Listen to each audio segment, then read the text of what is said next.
Assalamualaikum warahmatullahi wabarakatuh. Alhamdulillahilladzi khalaqal mauta wal hayata liyabluwakum ayyukum ahsanu amala. Asyhadu an la ilaha illallah wa asyhadu anna Muhammadan abduhu wa rasuluh iqraran bihi wa tauhida. Allahumma salli salatan kamilatan wa sallim salaman taman ala sayyidina Muhammad alladhi tanhallu bil uqad wa tanfariju bil qurab wa tuqda bil hawaij wa tunalu bil raghaib wa yustasqa dhamamu bi wajhikal karim wa ala alihi wa sahbihi fi kulli lamhatin wa nafasin bi'adadin kulli ma'lumilah. Yang terhormat pengurus DKM Masjid Muhajirin, yang terhormat Ustaz Ahmad Misbah, dan yang sama-sama kita hormati Ukhtinal Kiram Ibu Agus Sukmono, yang pagi hari ini beliau sengaja menghadirkan kita dalam rangka khaul atas wafatnya suami tercinta, yaitu Bapak Agus Sukmono bin, saya ngafal ya, Rituhu bin Rituhu, serta wabil khusus juga ibu-ibu jamaah pengajian Masjid Al-Muhajirin yang dirahmati Allah Subhanahu wa taala. Tentu saja sepatutnya kita harus bersyukur kepada Allah Subhanahu wa taala atas berbagai karunia dan nikmat yang telah dilimpahkan kepada kita sekalian. Di antara nikmat yang besar yang Allah karuniakan kepada kita adalah kemudahan. Kemudahan yang Allah berikan untuk senantiasa hadir pada acara-acara yang bernuansa keagamaan atau acara-acara yang bersifat ibadah. Seperti pengajian adalah ibadah. Kemudian mengenang almarhum,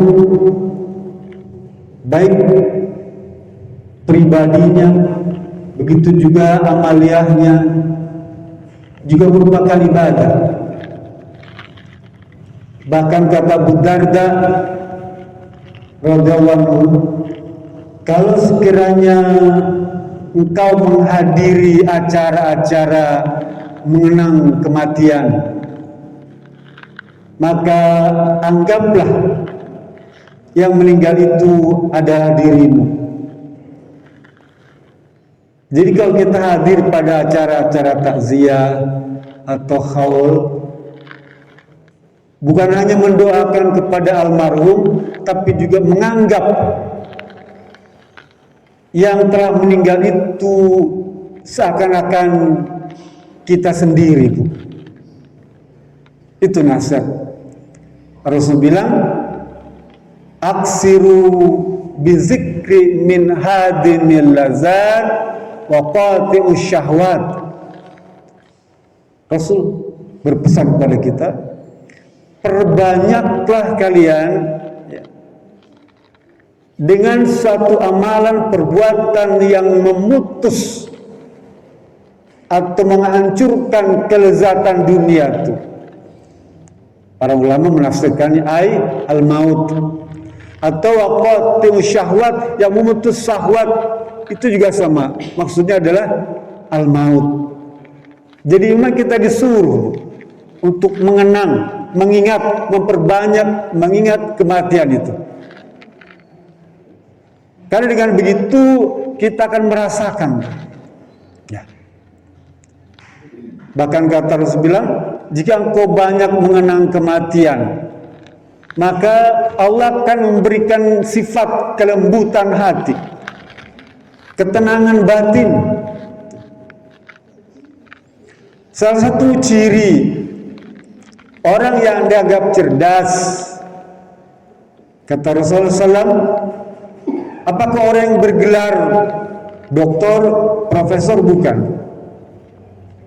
Orang yang dianggap cerdas, kata Rasulullah SAW, al-kayyisu man dana nafsahu wa amila qabla al-maut lil ba'dal maut. Orang yang pintar, cerdas adalah orang yang senantiasa mengingat akan kematian dan menjaga nafsu, syahwat, mengontrol, mengendalikan syahwat, serta beramal, ya, beramal soleh sebelum meninggal dunia untuk bekal setelah meninggal dunia. Ibu memahami nggak kalau amalan yang kita kerjakan ini semua untuk bekal akhirat? Paham dong ya? Harusnya memahami. Seluruh ibadah yang kita kerjakan ini untuk bekal di akhirat kelak. Ya. Kita ingin akhirat kelak itu seperti yang diceritakan oleh Rasulullah SAW dalam hadis tentang haul. Ya. Imam Abai Hakim meriwayatkan, kata beliau, kana Nabiyyu sallallahu alaihi wasallam yazuru syuhada'a bi Uhudin kulla haulin. Nabi Muhammad sallallahu alaihi wasallam ya sering mengunjungi makam para syuhada di Bukit Uhud itu setahun sekali, Bu. Kulla haul ini setahun sekali. Datang sengaja tuh mengunjungi makam para syuhada tuh, Bu. Nah, hadis ini menjadi dasar untuk acara-acara haul. Kalau ditanya ada nggak dasarnya? Ada. Hadis tadi, gitu ya. Nabi Muhammad selalu datang ke Uhud, ke makam para syuhada itu setahun sekali. Lalu begitu dekat tuh Rasul ngomong, kata Imam Bayhaqi diceritakan, begitu dekat ke makam Rasul ngomong, ucapkan salam. Salamun alaikum bima sabartum fa ni'ma uqbadar. Yang diucapkan oleh Rasulullah adalah bait doa. Ya. Wahai para penghuni Bukit Uhud, salamun alaikum, semoga Allah yang maha salam. Salam itu nama Allah, Bu. Ya. Assalam itu nama Allah. Tuh, tadi kita baca sebelum sunnah itu ada kata assalam kan? Itu doa, Bu. Nama Allah diucapkan itu dari doa. Sehingga kita dilarang ucapan assalamualaikum itu kepada orang kafir. Ya, assalamualaikum nggak boleh ke orang kafir, harus kepada orang Islam, karena assalam itu doa. Rasul bilang, semoga Allah memberikan keselamatan dan kesejahteraan kepada kalian wahai penghuni Bukit Uhud, bima sobartum, atas dasar engkau telah bersabar menunggu hari kebangkitan, Bu. Ya. Dia bersabar, Bu. Bersabar. Fani'ma uqbadar, dan nikmatilah seluruh fasilitas yang Allah berikan kepadamu di alam kubur itu. Apa fasilitasnya? Berupa kenikmatan, Bu. Kita jangan menganggap dalam kubur itu yang serem-serem. Justru kubur itu tempat yang penuh nikmat. Penuh nikmat. Makanya orang yang dikubur itu gak pernah ada yang balik lagi, Bu.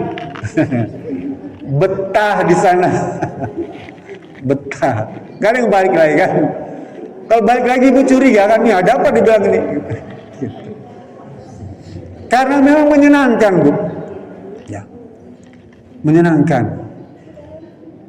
Fani ma'uqbadar.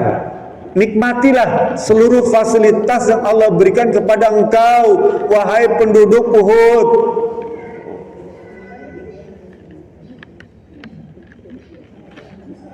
Dalam hadis yang muttafaqun alaih, Rasul menceritakan tentang keadaan alam kubur tubuh. Kata beliau, hadis ini diriwayatkan oleh Bara bin Azib.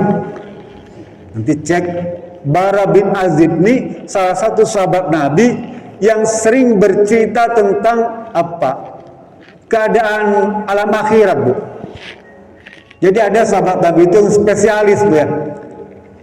Tentang sakaratul maut, tentang cabut nyawa, tentang ruh tuh, alam kubur, ya, kenikmatan kubur. Bara bin Azib dia spesialisnya tuh. Apa kata beliau tentang penghuni kubur? Rasul berkata, "Fafrishu bil jannah walbisu minal jannah faftahu lahu baban ilal jannah." Panjang hadisnya. Saya nggak mau baca semua, nanti beberapa aja. Kata Rasulullah SAW, nanti dalam kubur itu Allah akan memerintahkan kepada para malaikat itu, wahai malaikat, tolong gelar itu permadani yang terbuat dari sutra itu untuk si fulan, untuk Pak Agus Sukmono. Amin, gitu loh. Kan ini doa, Bu. Allah memerintahkan kepada malaikat untuk menggelar permadani yang terbuat dari sutra. Di mana? Di kuburan. Sekalipun mungkin kuburannya becek, kena banjir, kerendam tuh, ya, nggak ada pohon yang rimbun, panas kayak di Baki itu, kayak di Ma'la kalau di Mekah. Tapi Allah siapkan di bawahnya itu permadani yang terbuat dari sutra. Lalu sudah lagi, walbisu minal jannah. Malaikat, tolong bawa itu pakaian yang megah, yang indah-indah tuh, ya, dari surga. Itu ganti tuh kain kafan yang belacu tuh. Dulu kain kafannya dari belacu, Pak, ya. Apa belacu, Bu? Birkolin. Ya, dulu mah pakai birkolin. Itu warnanya letak. Apa letak tuh? Belel. Nah, dulu begitu. Sekarang sudah pakai ini, tetoron, ya. Kain kafan itu udah bagus lah. Dulu nggak ada, belacu. Kadang-kadang pakai bekas, mohon maaf, karung terigu, kan ya, sambung-sambung. Dulu zaman revolusi, gitu ya. Nggak ada toko-toko yang jual tuh. Sekalipun menggunakan kain belacu tuh, kata Rasulullah SAW, nanti akan diganti dengan pakaian yang indah, yang megah dari surga. Ya. Jadi jangan khawatir. Kalau sekarang misalnya pakai apa, rancangan siapa yang perempuan yang bagus, Bu? Avanti. Avanti. Ya, Pak? Iya. Ikan Gunawan. Laki-laki yang perempuan. Ya. Ana Avanti. Ya. Nanti diganti. Dia lebih bagus daripada Ana Avanti. Ya. Lebih bagus. Ya. Modelnya yang terbaru, ibu boleh minta. Ya. Malaikat, saya minta yang terbaru. Ya. Minta pasminannya yang bagus. Ya. Minta kerudung syariah jika perlu, minta. Begitu juga Pak Gus Sukmono almarhum, bajunya akan diganti dengan pakaian dari surga rancangan Itang Yunas. Amin. Gitu, Bu. Ya. Itu memang Rasul ceritakan begitu, Bu. Ya. Dengan pakaian yang indah, tidak dengan pakaian yang bekas kena tanah, enggak. Diganti. Kita kadang-kadang ngebayangin yang serem-serem tentang kubur. Memang sih jasadnya itu, Bu, jasadnya itu ya. Kalau Ibu baca tentang fitnah kubur itu ya, hari pertama, kedua, keempat itu sudah hancur semua. Ya. Matanya sudah bergelantungan, dari telinga keluar darah, semua. Dan diantara makhluk Allah Subhanahu Wa Taala yang penciumannya tajam, laki-laki tajam juga penciumannya ya. Kalau nyium, bau parfumnya kecium, wah langsung ini kan nyosor tuh ya. Ada makhluk Allah yang lebih tajam, apa? Cacing. Dia mampu tuh mencium bau apa? Yang gak sedap aroma itu 1 kilometer kemampuannya tuh. Sehingga begitu ada orang meninggal dia balapan, Bu, cepet-cepet ke orang yang sepeda tuh ya, balap mengejar tuh sumber itu. Secara zahiriyah memang jasad itu akan hancur dan dimakan cacing, hancur dia. Tapi hakikatnya kata Rasulullah SAW, dia tetap utuh.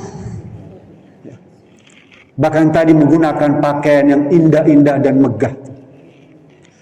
Lalu sudah lagi, waftahu lahu baban ilal jannah.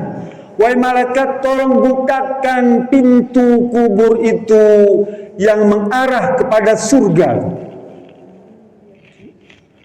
Kubur yang sempit itu, Bu, yang nggak ada AC-nya, nggak ada lubang anginnya, tuh, yang gelap itu, Rasul bilang nanti akan dibolongin tuh, dibobok tuh, ya. Tembus ke surga tuh pintunya tuh, ya. Tembus ke surga, Bu. Dan yang hebat lagi, almarhum ini dia akan merasakan raihin wa tibin fayati min raihin wa tibin minal jannah. Dia akan merasakan tuh bagaimana sepoi-sepoinya angin surga dan semilirnya bau harum dari surga tuh. Hadis sahih, jadi kita harus percaya, Bu. Yakin tentang hadis ini. Pintunya dibuka, berhembus angin dari surga, berhembus bau harum dari surga. Dan yang istimewa lagi, setiap pagi dan petang Pak Gus Sukmono menyaksikan pemandangan surga itu. Amin. Tiap pagi dan petang menyaksikan bagaimana keadaan surga itu. Memang tidak bisa ke sana, tapi dia menyaksikan betapa indahnya surga itu. Sehingga penghuni kubur itu pengen buru-buru kiamat, ya. Pengen buru-buru kapan ya Rob kiamat ini? Kata Nabi Muhammad sudah dekat. Kan ada surat Al-Qiyamah ya. Iqtarabatis sa'ah, udah dekat kiamat tuh. Zaman Nabi Muhammad ngomong udah dekat. Berarti sekarang tambah dekat lagi kan? Nah, gitu. Tambah dekat lagi. Lah, yang di kuburnya begitu, Bu. Kapan ya orang kiamat? Kapan ya kiamat? Dia tunggu itu karena senang ngeliat surga tuh. Lah kita aja dikirimin WA Sarahil tuh ya di Lembang. Di mana Lembang ya? Ih, bagus Bang, pengen ke sana gitu. Baru lihat gambarnya aja tuh, ya. Video dia di WA tuh. Sarahil bagus Bang.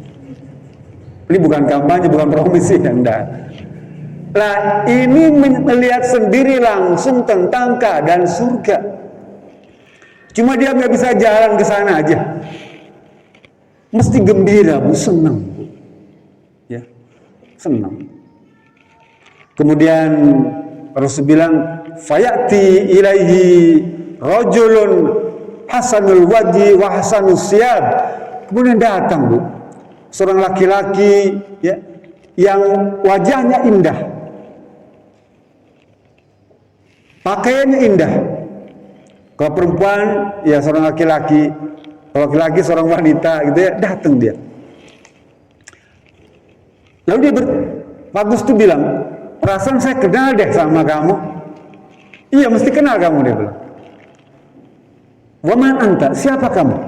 Tanya tuh sama mayat, ditanya sama yang laki-laki yang gagah, wajahnya bagus, pakaiannya bagus, itu siapa kamu? Lalu laki-laki itu menjawab, ini amaluka soleh. Aku adalah amal solehmu. Dulu kamu sering silaturahim, itulah yang sekarang menjelma jadi seorang laki-laki. Kamu dulu sering mengaji, ya, datang ke pengajian, sekarang menjelma jadi laki-laki. Dulu kamu sering sedekah, ya, sekarang menjelma jadi seorang laki-laki. Dulu kamu sering membantu masjid, sekarang menjelma menjadi laki-laki. Dulu kamu sering menyuguhkan makanan, minuman buat ram, ya, sekarang menjelma menjadi seorang laki-laki. Dulu kamu sering membagikan harta untuk anak yatim, sekarang menjelma menjadi seorang laki-laki. Dulu kamu sering bantu tukang beca tuh program hibernasinya Pak Effendi, sekarang menjelma jadi seorang laki-laki. Dan laki-laki menyenangkan, Bu. Tutur katanya santun. Ibu nggak akan dengar tuh kalimat apa hot dog gitu, nggak ada di sana. Kan kalau makanan dari Jawa Barat terkenal hot dog tuh ya. Ujungnya sering disebutkan dalam kalimat-kalimat ujungnya pakai hot dog. Di akhirat nggak ada, Bu. Ya. Kalimatnya santun, ya, terdengarnya indah dan langgamnya seperti puitis, kan? Iramanya seperti langgam apa? Lagu Bayati. Ya, nanti Pak Haji Nurdin tuh, ya. Atau langgamnya seperti irama Nahwan. Nah, sekali-kali di Pak Haji Nurdin terangkan tuh perbedaan Bayati dengan Nahwan tuh, irama tuh, ya. Boleh. Kan itu merupakan hasanah apa? Langgam di dalam qiraat, bacaan Quran. Ya, di kita di Nusantara banyakkan Nahwan dan Bayati, ya, yang sering dipakai. Boleh, ya. Jangan ganti dengan apa, rok, nggak boleh. Apalagi perempuan nggak boleh pakai rok. Gitu. Blues boleh. Ya, teruskan. Lah jadi ternyata dalam kubur itu nikmat, Bu. Ya, menyenangkan. Itu semua Allah berikan sebagai balasan atas kebaikan yang dulu ditanamkan oleh almarhum di dunia. Kita selama ini mengenal Pak Agus Sukmoni itu sebagai orang yang baik. Istrinya yang tersayang tentu saja mengenalnya sebagai suami yang baik. Anak-anaknya menganggap Pak Agus Sukmoni itu sebagai ayah orang tua yang baik. Adik kakaknya menganggap Agus Sukmoni itu sebagai kakak dan adik yang baik. Apalagi orang tuanya, ya, sangat mencintai Pak Agus Sukmoni sebagai anak yang baik. Tetangganya semua, kerabatnya, ya, teman pingpongnya, teman bulu tangkisnya, teman goesnya, semuanya menganggap Pak Agus Sukmoni itu sebagai sahabat yang baik. Lah, semoga saja kita minta kepada Allah Subhanahu wa taala seluruh kebaikan yang selama ini telah Ia tunjukkan kepada kita semua dicatat oleh Allah Subhanahu wa taala sebagai amalan yang juga baik. Amin. Karena ini amalan baik, tentu Allah akan membalasnya dengan pahala yang jauh lebih baik lagi. Amin, gitu. Itu pasti. Allah tidak akan dusta. Allah pasti akan balas itu. Ya. Sekarang almarhum sudah ada di tempat yang tenang. Ya, rest in peace, Tuhan. Berserah dengan tenang. Ya. Kita selaku sahabat, istrinya, anak-anaknya, disunahkan, diperintahkan oleh Rasulullah SAW untuk selalu mendoakan kepada almarhum itu. Ya. Ada 4 atau 5 lah yang Rasul ajarkan kepada kita untuk mendoakan itu. Ya. Tentu saja yang pertama adalah anaknya tuh. Ya. Rasul bilang, "Idza mata ibnu Adam inqata amaluh illa bisalasin." Ya. Setiap amalan hamba Allah itu terputus kecuali 3 perkara. Apa? Anak soleh yang selalu mendoakan orang tua tuh. Ya. Anak soleh. Apakah hanya anak soleh? Tidak. Istri yang solehah mendoakan. Ya. Orang tua yang solehah mendoakan. Adik kakak yang soleh-soleh mendoakan tuh. Tidak selalu anaknya. Orang yang di sekitar almarhum itu sepatutnya selalu mendoakan. Kita mungkin hari ini mendoakannya setahun sekali, hal ini. Tapi anggota keluarga, anak, istri, adik, kakak, orang tua itu seyogianya setiap habis sholat mendoakan orang tuanya tuh.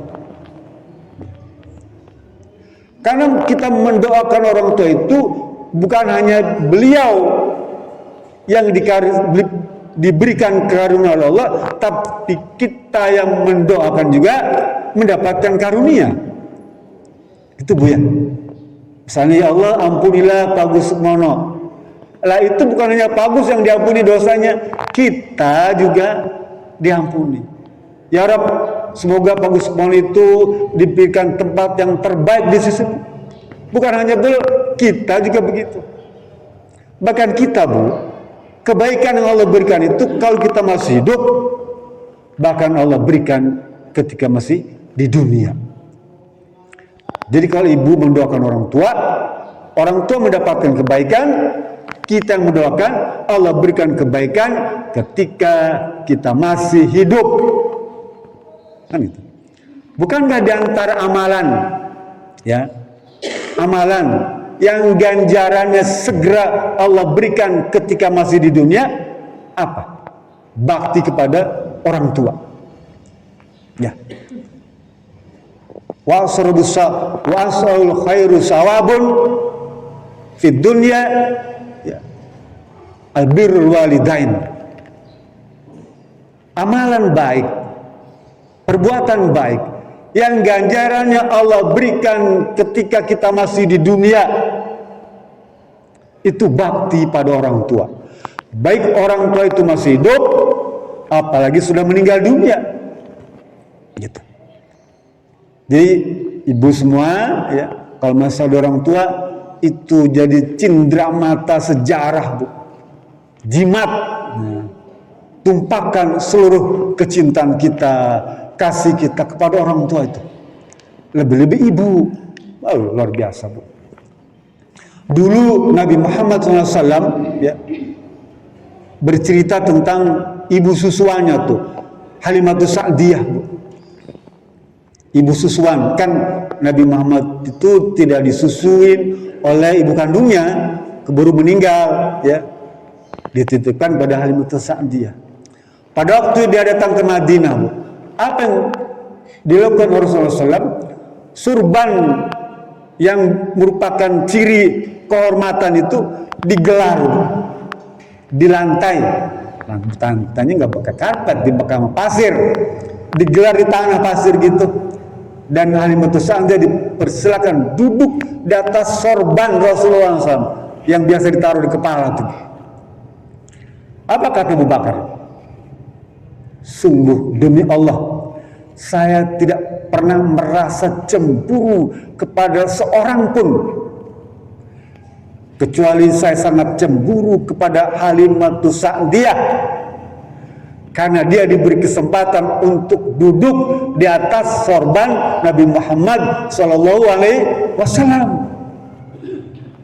Coba tuh, Bu. Bagaimana Rasulullah menghormati ibu susuan sebegitu rupa. Kita renungkan, bagaimana kalau ibu kandungnya ada? Bagaimana penghormatan dia kepada ibu kandung? Tentu jauh lebih penghormatan kepada Halimatus Sa'diyah. Lah, sekarang ibu-ibu, kan statusnya jadi ibu nih. Perhatikan. Cerita ini boleh sampaikan kepada anak-anak, agar anak juga bisa menghormati orang tua. Agar apa? Agar yang menjadi cita-cita keinginan anak itu juga bisa Allah kabulkan. Karena salah satu kunci sukses seorang anak apa? Hormat pada ibunya, sayang pada ibunya. Ajarkan. Kalau selama ini angkanya merah terus, mohon maaf ya, rapot merah terus, atau banyak yang diher, atau misalnya kerjanya mandek, ya sana kemari susah tuh, ya, atau mungkin bisnisnya mandek, ya, ajarkan. Coba hormati orang tuamu, hormati mama. Ya. Kita pun mengajarkan cium tangan anak. Sejak kecil ajarkan anak itu supaya cium tangan kepada kita. Sampai gede nanti akan terkenang terus, Mbak. Cium tangan, peluk. Ya. Saya ya memeluk anak gitu ya. Saya peluk anak saya. Ya. Sambil bisikan di telinganya. Ya, barakallah, syafaqallah. Ya. Semoga Allah memberkati. Semoga Allah menyehatkan. Terus, dan itu dilatih. Kalau tidak dilatih nggak bisa. Saya teruskan. Jadi, bagaimana pentingnya kedudukan orang tua, ya, untuk mengajarkan kepada anak-anaknya agar, ya, orang tua kita sudah meninggal dunia itu mendapatkan tempat yang terbaik di sisi Allah Subhanahu Wa Taala. Kalau tadi keluarga, sekarang kita sahabat, teman-teman, boleh mendoakan, boleh. Nanti baca di rumah surat Al-Hasyr ayat 10 itu ya. Ya. Rabbana ighfir lana wa li ikhwanina alladziina sabaquna bil iman. Ya Rabb, aku mohon kepadamu agar Engkau memberikan kebaikan dan ampunan kepada orang-orang sebelumku, orang-orang sebelumku yang telah meninggal dunia tuh. Makanya doa ini sering dibaca penutup doa apa? Sholat jenazah. Ya, doanya ini panjang dia. Ya. Boleh ibu belajar, boleh baca doa meninggal dunia tuh penutupnya panjang. Salah satunya adalah surat Al-Hasyr ayat 10 itu. Jadi kita sebagai teman pun disunahkan untuk mendoakan tuh. Lah, salah satu hakikat hikmah sholat jenazah kan bukan keluarga kita, ya. Kita sering sholat jenazah tuh bukan anggota keluarga kita, baik di masjid maupun di rumah. Apa yang dibaca? Allahumma ighfir lahu warhamhu wa'afi'afanhu. Ya Allah, aku mohon kepadamu agar Engkau ampuni jenazah nih. Padahal kita nggak kenal kan? Tapi harus ajarkan tuh tata cara doanya, baik kepada keluarga maupun bukan keluarga. Maknanya kita boleh mendoakan orang lain tuh. Ya.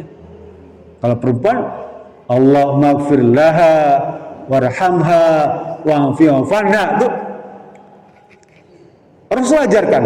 Kalau laki-laki begini, kalau perempuan begini. Coba bingung kalau bencong yang meninggal. Allahumma susah kan ini. Dari awal aja kita sudah bingung tuh ya. Kalau bencong meninggal, kan kalau jenazah laki-laki imam itu sholatnya dekat kepala, ya di kepala tuh. Kalau jenazah perempuan imam itu sholatnya di perut, ya baik perut bawah tuh, situ. Kalau apa bencong nggak tahu di kaki kali jempol kali gitu ya. Malaikat juga bingung itu narinya. Bapak, Ibu yang dirahmati Allah Subhanahu wa taala. Ya. Kemudian juga bagi kita nih, Bu, yang masih hidup ini, minta pada Allah Subhanahu wa taala, kalau tadi untuk almarhum, sekarang untuk diri kita, ya. Minta pada Allah agar kita diberikan kesempatan untuk memperbanyak amal soleh. Ya, itu. Kan Rasul bilang gini, la yatamannayanna bil maut. Ya. Wa in kana muhsinan fala'allahu zada. Wa in kana musian fala'allahu yusta'tabu. Rasulullah SAW, ya, mengajarkan kepada kita untuk minta kepada Allah agar berumur panjang, ya. Minta Allahumma tawil umurona, panjangkan umur kami. Untuk apa? Rasul bilang, kalau umur kita panjang, maka amal kebaikan kita mungkin bisa bertambah. Harapannya begitu kan ya. Dulu yang mungkin gak keburu pergi haji, ya, tapi kalau umurnya panjang kan ada kesempatan. Oh, kemarin ini ada warisan, rumahnya mau dijual, kesempatan lah kalau laku nanti buat pergi haji, ya. Wah, nunggunya 20 tahun enggak. Kalau yang haji furoba, Bapak Ibu sekarang daftar, tahun depan berangkat. Cuma memang mahal, itu saja, ya. Haji furoba namanya. Enggak sampai setahun. Sekarang daftar, besok berangkat. Dia perlu waktu cuma 3 bulan, ya. Sebelum musim haji itu Ibu daftar, bulan puasa daftar, furoba itu sekitar 250 jutaan lah. Musim haji berangkat, gak lama. Kalau haji furoba. Lah, kalau umurnya panjang, ada kesempatan untuk melaksanakan ibadah haji dan ibadah-ibadah lainnya, ya. Contoh, belum kubur sedekah. Kalau umurnya panjang, bisa sedekah. Gak sempat silaturahmi pulang kampung. Kalau umurnya panjang, punya kesempatan pulang kampung. Ya, pulang kampung, minta maaf ke orang-orang kampung di sana. Ya. Kalau umurnya panjang, kita bisa berwasiat, memberikan hibah. Mohon bagaimana kalau orang itu akhlaknya jelek? Ya. Kalau tadi akhlaknya akhlaknya bagus. Wa in kana musian fala'allahu yusta'tabu lahu. Kalau orang itu akhlaknya buruk, maka dia punya kesempatan untuk bertaubat kepada Allah Subhanahu wa taala. Ya. Jadi kalau ibu sekarang dikasih nikmat nih, nikmat umur panjang sampai di atas 50 tahun, maka gunakan itu, ya. 2 saja. 1, menambah amal ibadah, yang kedua banyak bertobat. Kan itu untuk bekal agar kita mendapatkan tempat yang terbaik itu di alam kubur. Kalau di kuburnya enak, Bu, kesananya udah gampang dah. Ya. Kalau di kuburnya udah bagus, udah cakep, kesananya tuh udah itu nggak usah pikirkan lah. Ya. Udah pasti mantap, ya. Pasti tempat yang terbaik. Kubur bagus, ya, kesananya lancar. Tapi kalau kubur jelek, kesananya repot. Gitu ya. Oleh karena itu minta pada Allah agar dalam waktu dekat nih tempat tinggal kita di kubur ini supaya mendapatkan tempat yang terbaik. Amin. Itu. Karena dalam hadis lalu saya bilang gini, orang yang baik itu kalau dimakamkan itu dia ngomong, Bu, qadimuni. Waktu digotong tuh, ya, dia minta cepetan, jangan ditunda lagi. Saya pengen hari ini juga. Oleh karena itu kan kalau orang meninggal harus pakai ambulan. Wing itu supaya cepat jalannya tuh, ya. Karena memang Nabi mengajarkan begitu, jangan ditunda-tunda sampai besok. Kalau ada perkara kecuali ada urusan penting. Kalau masih ada waktu sebelum maghrib, kejar, ya, secepatnya tuh. Ya. Ini juga salah satu amalan, tuntunan Rasulullah SAW agar almarhum itu bisa cepat merasakan nikmatnya alam kubur tuh. Ya. Semoga saja kita semua ini yang hadir di sini, yang mendoakan almarhum Pak Agus Sukmono itu juga mendapatkan tempat terbaik seperti Pak Agus Sukmono. Amin. Itu saja yang bisa saya sampaikan. Lebih kurang juga mohon maaf. fattaqtum walafu minkum billahi bisabilillah. Assalamualaikum warahmatullahi wabarakatuh. Terima kasih.